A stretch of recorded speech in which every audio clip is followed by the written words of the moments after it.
우리 옆에 있는 분들에게 한번 인사하겠습니다. 또 영상으로 예배하는 우리 사랑하는 성도님들, 우리 가족들에게 한번 인사하기 바랍니다. 사랑하고 축복합니다. 또 한번 인사하겠습니다. 하나님이 복이십니다. 아멘. 네. 우리 성경을 보면 그 성경에 그 주인공이 있습니다. 그 성경의 주인공이 누구이십니까? 성경의 주인공은 누가 뭐라 해도 예수님이십니다. 그리고 오늘 우리가 마가복음을 살펴보고 있는데요, 이 부분에 대해서 마가복음 1장 1절에서는요 하나님의 아들 예수 그리스도의 복음의 시작이다 이렇게 말씀하시면서 주인공이, 마가복음의 주인공은, 또한 마가복음의 전체의 히스토리의 주인공은 예수라고 못 박고 있습니다. 한마디로 복음서가 시작되고 마치는 그 모든 것이 오직 우리 주님이 주인공이라는 겁니다. 그러면 모든 히스토리 속에, 사건 속에 누구를 발견하셔야 되죠? 예수님을 발견하셔야 됩니다. 예수님은 그렇게 또한 공생애를 시작했는데요, 공생애를 시작하면서 빠지지 않고 제자들을 먼저 초청을 합니다. 예수님이 이 땅 가운데 오신 분, 하나님 나라가 도래했다라고 선포하시고 그리고는 제자를 모으십니다. 왜냐하면 예수님이 십자가에 못 박히시고 그리고 부활하시고 승천하시고 난 이후 그 사역의 계승을 위해서 제자를 삼으신 겁니다. 그리고 그 제자들은 그 예수님의 사역을 계승해서 우리에게 복음을, 그리고 그 계승자가 있기에 오늘 우리에게도 복음이 들려지게 된 것입니다. 그리고 그 복음에 대해서 말씀하실 때 우리가 지난 시간 살펴봤듯 1장 39절에서요 이에 온 갈릴리에 다니시며 그들의 여러 회당에서 전도하시고 또 귀신들을 내쫓으시더라. 온 동네에 다니시면서 복음을 전하십니다. 그 복음의 핵심은 하나님 나라입니다. 예수님이 가르치셨던 가르치심, 기적, 그 모든 것의 핵심은 하나님 나라입니다. 이 복음을 증거하기 위해서 온 동네에 다니십니다. 그 예로서 하나 우리에게 소개하는 것이 바로 우리가 지난 시간 살펴보았던 나병 환자입니다. 그런데 나병 환자를 예로 드시면서 이 나병 환자를 찾아가셨던 곳은 도시 중심지도 아니고 예루살렘도 아니고 변방입니다. 누구도 가기를 거부하고 그리고 또한 어울리기도 힘든 그 나병 환자가 있는, 그리고 이스라엘 공동체에서 떨어져 있는, 홀로 외롭고 힘든 사투를 벌리며 살아가는 한 영혼을 만나시려고 변방으로, 주변으로 가신 거죠.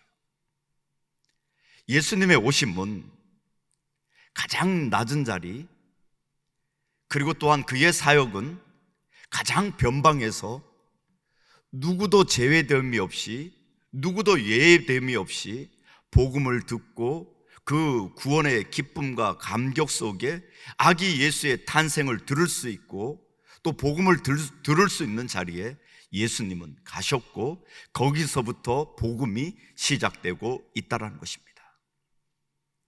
그러기에 우리도 우리의 삶이 어떠하든, 우리의 환경이 어떠하든 그 모든 것들을 초월해서 우리 주님은 찾아오셨고 그리고 우리들에게 하나님 나라의 복음을, 기쁜 소식을, 행복한 말씀들을 우리에게 선포해 주시고 계신 것입니다. 그러면서 제일 먼저는 나병 환자에게 찾아가셨는데, 우리가 나병 환자는 우리 지난 시간 살펴보기를 감각이 무뎌가는 사람, 그리고 두 번째 중풍병자를 만나셨습니다. 이 중풍병자는 또한 우리 근육이 마비돼가는, 어떻게 보면 이 중풍병자와 나병 환자는 이스라엘의 모습이기도 하다라는 걸 우리는 적용해 보았습니다. 주님은 전혀 가능성이 없는, 얼마나 심각한지 이 중풍병자는 감각이 다 무뎌지고 근육이 다 무뎌져서 혼자 움직일 수도 없는 그런 상황 속에 놓여 있습니다. 희망이 없고 소망이 없는 그곳 속에서도 바로 예수 그리스도가 그곳에 오셨고 그를 영접하고 그를 모셔드리면, 그러면 희망이 있다라는 걸 먼저는 이스라엘에게, 그리고 그 이후로는 우리에게 말씀하고 계시다라는 겁니다. 형식화되어졌고 신앙이 무뎌져서 아무리 하나님이 말씀을 하셔도 그 말씀이 내 영혼을 흔들어 놓을 수 없는 그런 상황이 이스라엘의 모습이었고, 또한 오늘 말씀을 듣는 우리들의 모습일 수도 있다라고 말씀을 드렸습니다. 그런 상황 속에 우리 주님은 만왕의 왕으로, 그리고 구원자로서, 메시아로서 이 땅 가운데 오셨습니다. 그를 모셔드리기만 하면, 그를 왕으로 모셔드리기만 하면 그곳에 치유와 회복의 은혜의 역사가 일어나기 시작한다는 겁니다. 이제 봄이 오지 않습니까? 아무리 추위가 와도, 아무리 눈이 와서 온 천지를 뒤엎어도 이제 우리에게 오는 이 봄 기운은 막을 수가 없습니다. 이 봄 기운은 우리에게 지금 왔기 때문입니다. 태양의 각도가 기울어져서 이제는 아무리 막으려고 해도 봄은 온다라는 겁니다.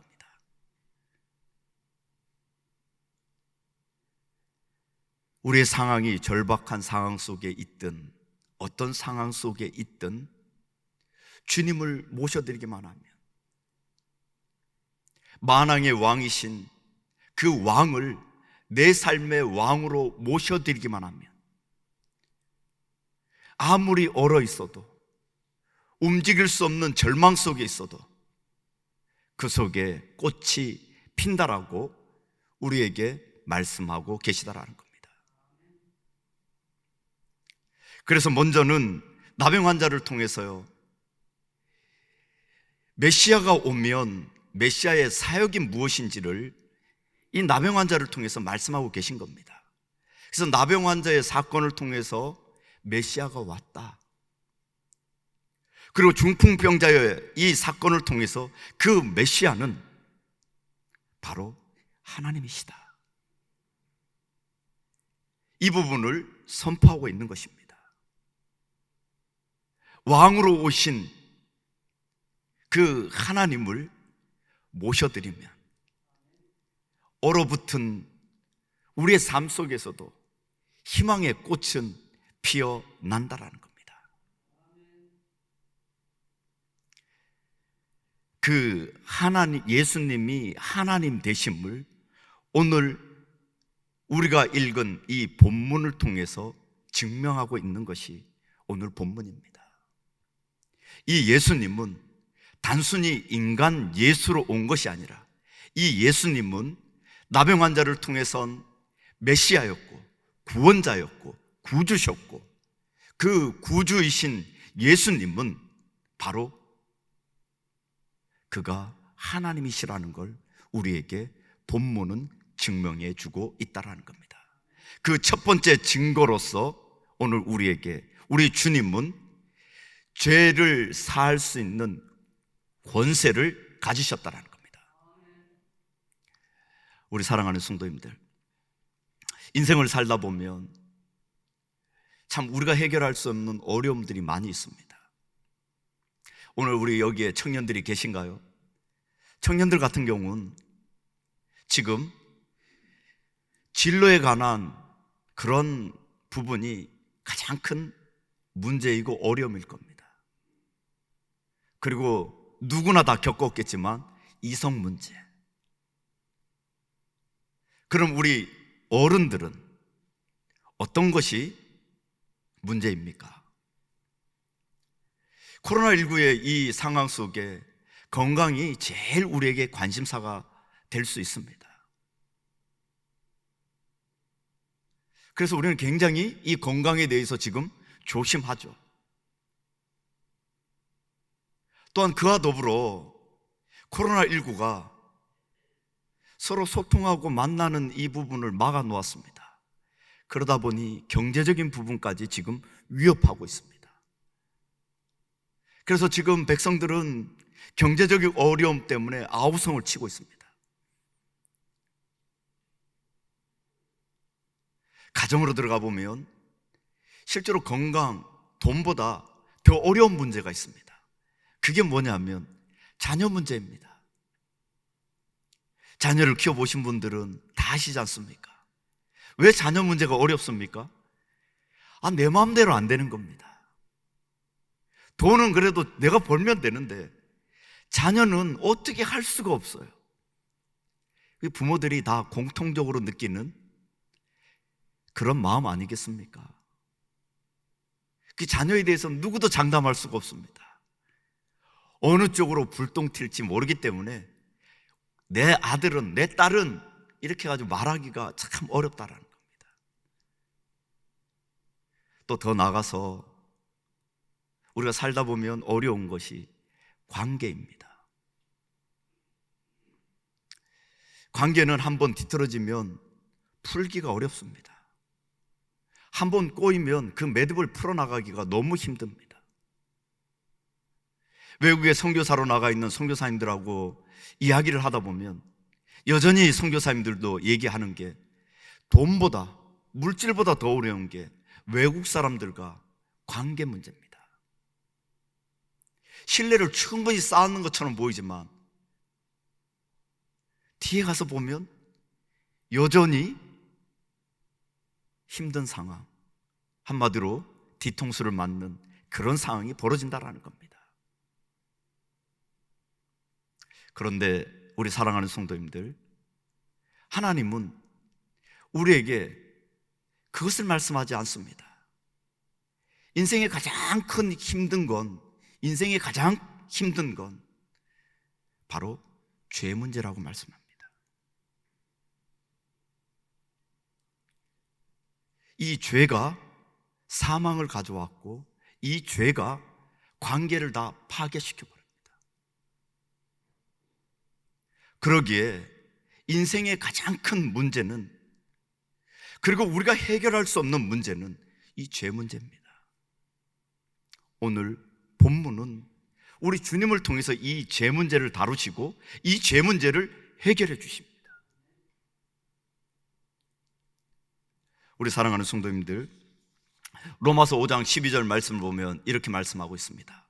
그러나 한 사람으로 말미암아 죄가 세상에 들어오고 죄로 말미암아 사망이 들어왔나니 이와 같이 모든 사람이 죄를 지었으므로 사망이 모든 사람에게 이르렀느니라. 그러면 죄가 무엇인가요? 제가 오늘 말씀 전하기 전까진 이 죄의 근본적인 것을 불순종이라고 그렇게 말씀을 드렸습니다. 하나님 말씀하신 부분에서 불순종하는 것, 그게 죄의 원인이다. 그런데요, 오늘 말씀을 준비하면서 더 느껴지는 건 그 이전에 한 단계가 더 있습니다. 그게 무엇이냐면 바로 하나님을 왕으로 모셔드리지 않는 겁니다. 그것이 죄의 출발점입니다. 성경 전체는 하나님이 왕이시라고 말씀하십니다. 그리고 그 대권자가 바로 예수 그리스도라고 말씀하십니다. 우리는 예수 그리스도의 통치와 다스림을 받는 사람입니다. 그것을 일명 하나님의 백성이라는 거죠. 그런데 원죄는 하나님을 왕으로 모셔드리기를 거부하는 겁니다. 하와가 자신도 왕이 되고자, 하나님처럼 되고자 하는 그 속에서 불순종이 들어왔고, 그래서 결국 죄를 범하게 되는 것입니다. 그 죄는 사망을 가져왔습니다. 그리고 그 죄는 모든 관계를 깨트려 버렸습니다. 우리 골로새서 1장 20절 말씀을 한번 띄워주시겠습니까? 그의 십자가의 피로 화평을 이루사 만물 곧 땅에 있는 것들이나 하늘에 있는 것들이 그로 말미암아 자기와 화목되게 되기를 기뻐하심이라. 예수 그리스도의 십자가 사건을 통해서 모든 것들이 화목되었다라는 겁니다. 관계가 회복되었다라는 겁니다. 하늘에 있는 거나 땅에 있는 거나 하나님이 만들어 놓은 모든 피조물이 다 실제로 죄로 말미암아 관계가 다 깨트려졌습니다. 그래서 땅은 엉겅퀴와 가시를 내는 겁니다. 그런데 사랑하는 성도님들, 더 깊이 들어가면 이 관계의 뒤틀림은 나와 나 자신과의 관계 속에서도 깨져버렸습니다. 내 자신을 신뢰할 수 있는 사람은 아무도 없습니다. 오늘 내가 말씀을 통해서 이렇게 살아야지 결심하고도 문을 나가는 순간 내일이 되면 마음이 바꾸어지는 것을 우리는 볼 수 있습니다. 나도 나를 장담할 수 없는, 나와 나와의 관계 속에서도 나도 나와의 관계 속에서도 관계가 깨트려졌다는 겁니다.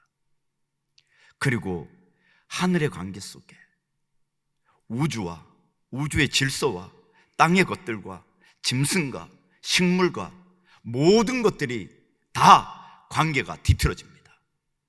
나와의 하나님과의 관계가 뒤틀어져 버리니까 모든 관계가 다 뒤틀어져 버렸습니다. 그러니 우리 사랑하는 성도님들, 이 세상 속에선, 예수가 없는 관계 속에선 관계가 회복될 수는 없습니다. 이 땅에서 그래야 하여 진정한 화평, 평화는 없습니다. 그래서 여태까지 전쟁의 역사로 여기까지 온 거죠. 하나님 없이는 진정한 화평, 관계의 회복이 이루어질 수가 없다는 겁니다. 그러면 우리가 뒤집어서 생각해 볼 부분이 있습니다. 내가 예수 안에 있는데, 내가 예수를 믿고 있는데, 예수 그리스도의 그 십자가의 사랑이, 그 십자가의 보혈이 나를 흠뻑 적시고 있는데 아직도 미워하는 형제, 아직도 관계가 회복되지 않은 너, 그런 분들이 있다면 예수 그리스도의 그 십자가의 능력이 우리 신앙 생활 속에, 나 속에 촉촉히 스며들지 못한 것이죠. 예수 그리스도의 그 십자가의 사랑은, 그 십자가의 능력은 깨졌던 모든 관계를 다 회복시켜 주십니다.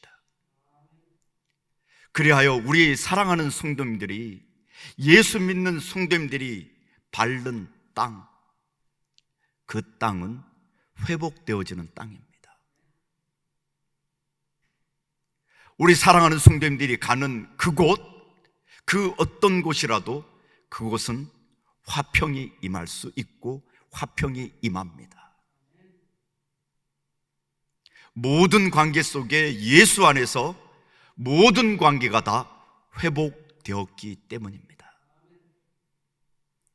그러기에 우리 사랑하는 성도님들, 우리 안에, 우리 형제 안에, 우리 성도 안에 뒤틀어진 관계가 있다면 다시 한번 예수 그리스도의 능력이, 그 십자가의 피가, 그 십자가의 능력이 회복시켜 주실 수 있는 그런 은혜가 있기를 축원드립니다. 오늘 한 중풍병자와 그리고 그의 친구들이 예수님을 찾아갑니다. 그들의 믿음을 보시고 예수님은 소자야, 내 죄가 사해졌다라고 말씀을 합니다. 이름 없는 서기관이 이 말을 듣고는 어떻게 사람이 죄를 사할 수 있느냐? 죄 사함은 하나님의 능력인데, 하나님만이 하실 수 있는데 어떻게 저 예수가 죄 사함을 선포할 수 있느냐? 이렇게 질문을 합니다. 마음속으로. 그것을 아신 주님은 그 서기관을 향하여 말씀하십니다. 중풍병자가 일어나 걷는 것과 죄 사함 받는 것 중에 어떤 것이 더 쉽냐? 우리 사랑하는 성도님들, 우리 주님이 하시기에 중풍병자를 일으키시는 것과 내 죄 사함을 받았다라고 하는 것과 예수님이 말씀하실 때 사람들이 보기에 어떤 것이 더 쉽겠다라고 생각하십니까? 중풍병자를 이렇게 세우는 게 더 어려운 일이죠. 왜냐하면 죄 사함을 받았다 하는 건 드러나는 일이 아닙니다. 그러기에 주님은 그 중풍병자를 향해서 내 자리를 들고 일어나라 명령하십니다. 그랬더니 곧 그 중풍병자는 자리를 들고 일어나 나갑니다. 바로 이 자리에 하나님만이 하실 수 있습니다. 죄사함은 하나님만이 하실 수 있다라는 이 고백 속에, 이 서기관의 고백 속에 바로 이 예수님이 하나님 되심을 선포하고 있는 사건이라는 겁니다. 우리 사랑하는 성도님들, 우리 주님은 그 중풍병자의 죄를 아시고 그 죄를 사해 주셨습니다. 실제로 질병이 죄인가, 죄에서부터 오는가? 다 그렇지는 않습니다. 요한복음 말씀해 보면 날 때부터 맹인된 사람을 고치실 때 제자들이 묻습니다. 저 맹인의 죄 때문에 그렇습니까? 부모의 죄 때문에 그렇습니까? 둘 다 아니다. 하나님의 영광을 나타내고자 하는 것이다. 이렇게 말씀해 주십니다. 그런데 오늘 이 중풍병자는 그 중풍병자의 죄를 아시고 그 죄를 고쳐주십니다. 그리고 그 죄 고치심에 대해서 그 능력이 있음을, 그를 치유하심으로 그 능력을 나타내 보여주시는 것입니다. 우리 사랑하는 성도님들, 우리 주님 안에 사망이 사라지고 진정한 관계의 화평들이 찾아온다라는 사실을 기억하실 수 있는 우리 모든 성도님들 되실 수 있기를 축원드립니다. 두 번째, 우리가 살펴봐야 될 것은요, 예수님은 전능자시라는 겁니다. 예수님이 하나님 되신 분, 바로 이 예수님은 전능자라는 겁니다. 전능자는, 그리고 또한 전지자는, 오늘 여기서 전능자라기보단 전지자죠. 모든 것을 아시는 분, 그리고 모든 것을 하실 수 있는 분, 그래서 전지전능이라고 하는 겁니다. 이것은 인간이 할 수 없고 오직 하나님만이 하실 수 있는 일입니다. 우리 주님은 이 서기관의 마음을, 악한 생각을 읽어내십니다.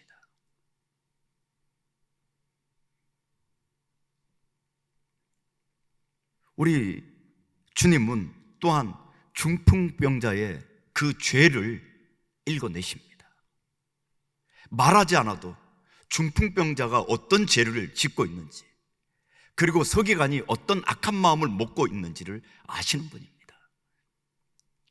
우리 사랑하는 성도님들, 우리 하나님은 우리 성도님들의 마음을 다 읽으십니다.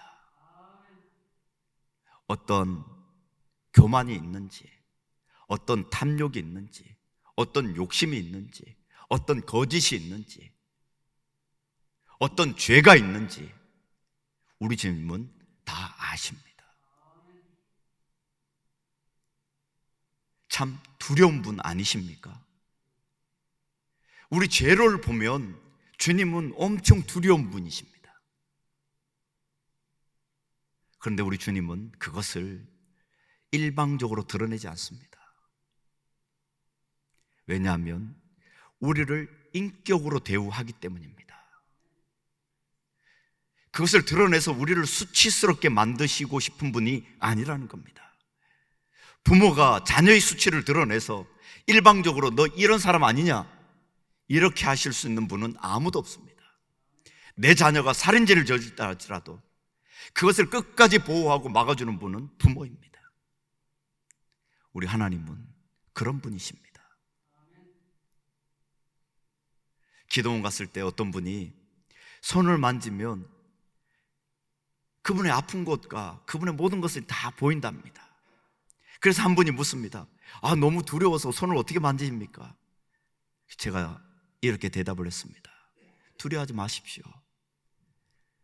하나님은 필요에 의해서 그 인격을 존중해서 그의 수치를 보여주지 않습니다. 그에게 정말 지금 필요한 부분들을 보여주시는 거지, 우리 하나님은 그런 하나님이 아니십니다. 그러나 우리 하나님은 다 알고 계시다라는 것, 그리고 또한 이것뿐만이 아닙니다. 우리 하나님이 알고 계신 게 무엇입니까?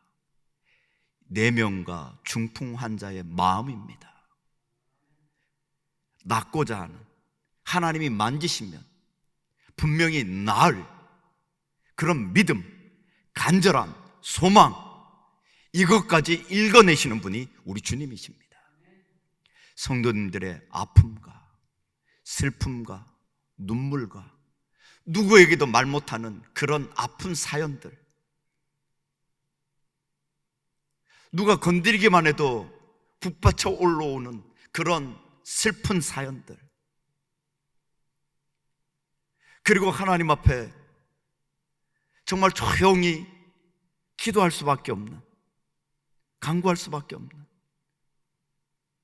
그런 기도 제목까지라도 우리 주님은 다 알고 계시다라는 겁니다.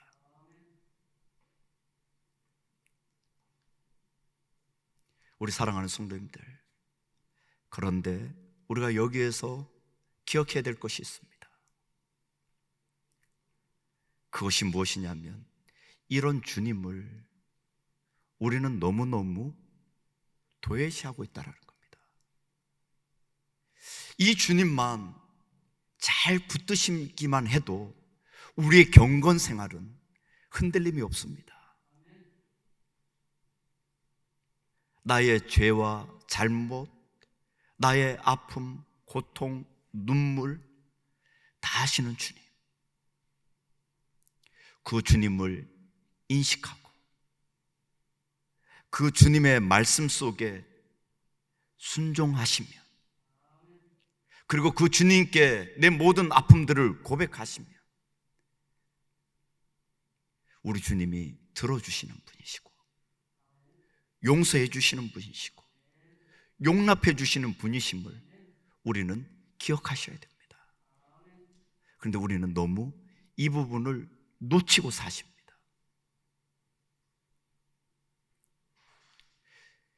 차를 운전을 하다가 신호 위반을 위한 카메라는 두려워하는데, 그 카메라보다 더 성능이 좋은 눈으로 우리의 폐부까지, 우리의 심장까지, 우리의 생각까지 읽으시는 그 주님을 우리는 두려워하지 않는다는 겁니다. 또 그 주님을 사랑하지 않는다는 겁니다.